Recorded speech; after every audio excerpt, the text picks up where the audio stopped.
Yo, what's going on guys? It's Daniel and this is Tech Tuning. Welcome back to the next video. In today's video, I'm basically repeating the process of installing the short shifter, except I'm going to be switching back to my OEM one. Now you're probably wondering, after doing all that stuff, installing the short shifter and talking about how it was good, why would I be switching back to the OEM one? And my reason for that is because I've been driving with the short shifter for probably about a month or two now since that video was made, and it's only just been recently released. Having driven with the short shifter, I'm really not enjoying it long term as a daily driver, and I'd rather go back to the OEM shifter, which unfortunately means I had to buy all the OEM parts to rebuild the shifter.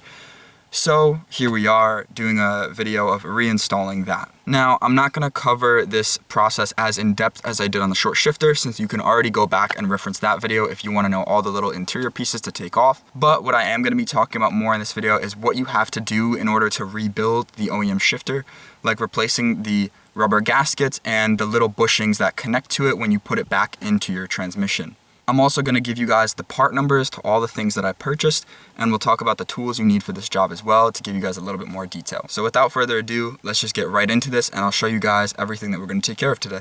Alright, so obviously the number one thing that we're going to be needing is your original shifter.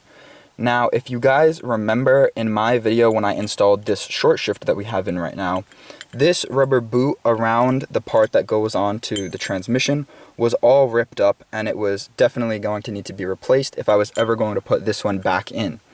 So I purchased a new one. It was about $25, and this is going to be the OEM part number if you want to purchase the same one. But there's an issue with putting it on, like I talked about in the short shifter video, where you can see that the OEM barrel is really big at the top by the shift knob, and then it's really narrow here. So looking at it, you'd probably wonder, how the hell did I get this thing on without ripping it or cutting it? And the answer to that was actually pretty simple. It just took a lot of patience and a little bit of effort to get it to work. But I ran this rubber boot under hot water for like 15 minutes just to let it get really warm, and that made it stretchy and malleable. And I just put it over the threaded part here and just slowly worked it down the bigger part of the barrel until it got to this lip right here where I could pop it over and get it to seat onto here. I found this to work really well for getting it on, so that would be my recommendation if you have to replace this as well. The next thing I'm going to do is going to be putting the new bushing onto this joint right here. For that, I purchased this Dorman bushing replacement kit, which is going to be this part number here if you need it. And this kit included both the ring that will go into the transmission and the little clear bushing that's going to go on the end of the shifter lever. These are also going to be the part numbers for those if you need that as well. And the last relevant part that I have is going to be the gasket for the little cap that goes onto the transmission, which this is going to be that part number if you need to replace this one too. So what I want to go ahead and do first is just going to be taking everything out like I did in the shifter video before, just so that I can get access to pull this out. So let's just jump through that really quick. It's just, as we know, the bolts on the sides of this cover, take out the cigarette lighter, take off this cover, pull out the center console, and then we should have enough access to remove this whole trim and take the shifter out. I've seen a lot of YouTubers do this little snap trick where they just make everything disappear and all of a sudden they're ready to work. So let's give it a go. Alright, that worked pretty good. So here we are, basically back at square one of changing the shifter. You guys can see that this new shifter, like I've been saying, is just skinny all the way through. It created the issue where I couldn't get the main trim piece back on because the angle of it was so different. And it also created this issue where the original boot doesn't seal it the way it does on the OEM shifter lever. And I think part of that is also giving me some road noise, which is another reason I don't want to keep this shifter in the car. This thing is noisy and it rattles when I'm driving too, which I've not been a fan of. The next thing I'm going to do now that all this trim is out of the way is we're going to remove the 4 bolts that are holding down the corners of the shifter right here, which are just 10mm bolts. So let's get those out. So we've got these bolts out, and what we can do now is just take this whole rubber shifter plate and pull that off. And this is what I was talking about in the first video, where you can see the hole on the inside is smaller than this initial hole, which is why I had to cut it a little bit.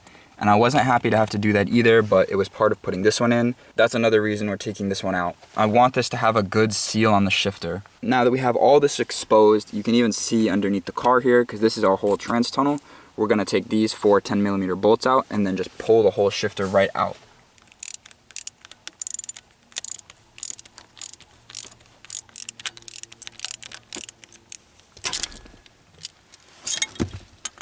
So out goes the short shifter from eBay, and while it's out, I want to point something out to you guys that I noticed. When I pulled it out, this block right here is what mounts it to the transmission, and if you look at these dowel pins, the one is supposed to be pushed in like this one, but it's pushed out. I'm not sure if that's the vibration of the car that wiggled it out, but it's so loose that I can literally just push it back and forth with my thumb, which is not good, because this could have been a huge culprit of this whole thing rattling in the transmission. And what that could mean is that this wasn't forced all the way down into the transmission like it's supposed to be. So I'm not trying to bash the eBay shifter, but that's not a good thing to have happen. And if you guys decide to get one of these, you should probably look into a way to keep these from popping out. But with that said, let's get back to putting the original shifter back into the car. So once again, we're here with everything exposed. And what I'm gonna take 1 second to do is just clean everything up, and then we'll get into putting in the new bushing that's gonna seat right in here on the new shifter. The bushing that is going to go into that place is going to be this circular one right here, which will hold the ball joint of the shifter in place. Now I'm not going to grease the bottom of this or anything, because what this is a piece of rubber with the piece of plastic that's the ring connected to it, and all we have to do is slip this under these pins right here and pop this into place.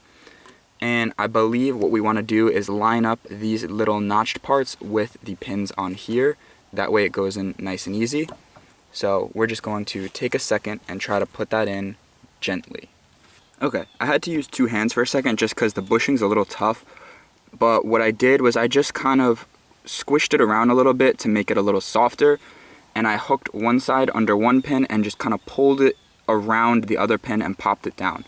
And then all I did was take a flathead and just push down around the edge to make sure it's completely seated. So the next bushing that we're going to be installing is going to be one of these little cup joint ones that's going to go on the end of this ball joint right here. And for this one, I am going to throw a little bit of grease on the inside of it to make it pop on a little bit easier. So this was actually the joint from my OEM shifter, and to get it off, all I did was just cut a notch down the side of it with an X-Acto. That way I could just pry it off. This one was super worn out, and it was actually a little bit melted, which is crazy. It's hard to tell now because I've kind of mangled it getting it off of the original shifter, but it was definitely smaller, and you could see had melted because it was rounded and grooved around the ball of the shifter. Further proof to that is if you look at my OEM shifter, you can see the heat marks in it where it obviously got really hot. And I think this was probably due to the fact that my trans was no good, which is also one of the reasons it got rebuilt. The inner seal that is inside the bell housing was leaking, so it was slowly losing fluid all the time.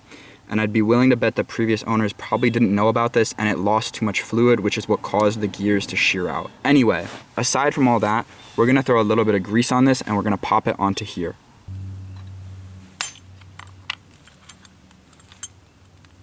And just like that, with a little bit of pressure, we have the new bushing at the bottom of our OEM shifter. Next, we will make sure that we put this paper gasket right here before we put the shifter in. And then I'm gonna take the same high temp grease that I just used before, and we're gonna grease the ball joint on this before we reinstall everything. So here we are with everything greased up, and I'm just going to drop this shifter back in, just like that, and just make sure our notches align.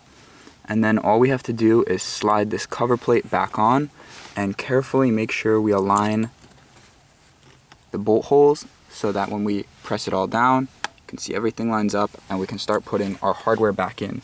And I made sure to save these OEM bolts so that we can put those right back in.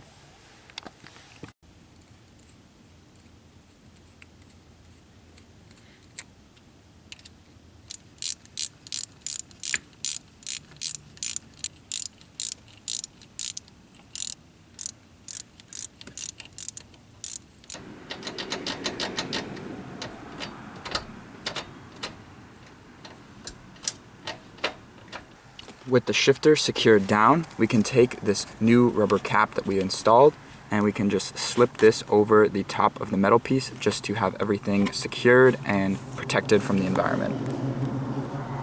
And at this point, now we can put this boot back on and re-secure everything. And I'm just gonna throw a zip tie around here where there used to be a little plastic ring just to keep it secured and airtight. with everything back together now, we can snap our fingers and we can just put the entire interior back in so that we're all done. Alright, and just like that, guys, we have everything back in. If you notice, I actually took the time and I managed to fix this broken piece that broke when we put the shifter back in. It's not perfect, you can still see the cracks, but it is back together. The next thing that I'm planning on figuring out with this interior is how to get this shift boot to stay up, because all the clips that go inside the trim here are also broken, and I need to figure out some way to get it to stay up so that it's not rattling around. As the main focus of this video went, the OEM shifter is back in and we have fresh bushings in it, so it's driving a lot better. At this point, I've already taken it for a test drive and it's all good. So yeah, with all that said, this is gonna about wrap up the video. I'm really happy to have the original shifter back in the car. The short shifter was fun for a few days. I liked the feeling of it, but the rattling was just really annoying and I wasn't having it with that. So the original shifter with new bushings is more than satisfactory for me. I'm just happy to have a good quiet car because that's what I want the most right now since I'm driving this car a lot. Thank you guys for watching. I really hope this video might help you out. If maybe you already got the short shifter and you ran into the same problem I did, then hopefully this is a good solution for you guys. I'll see you guys in the next video. Thank you as always for watching.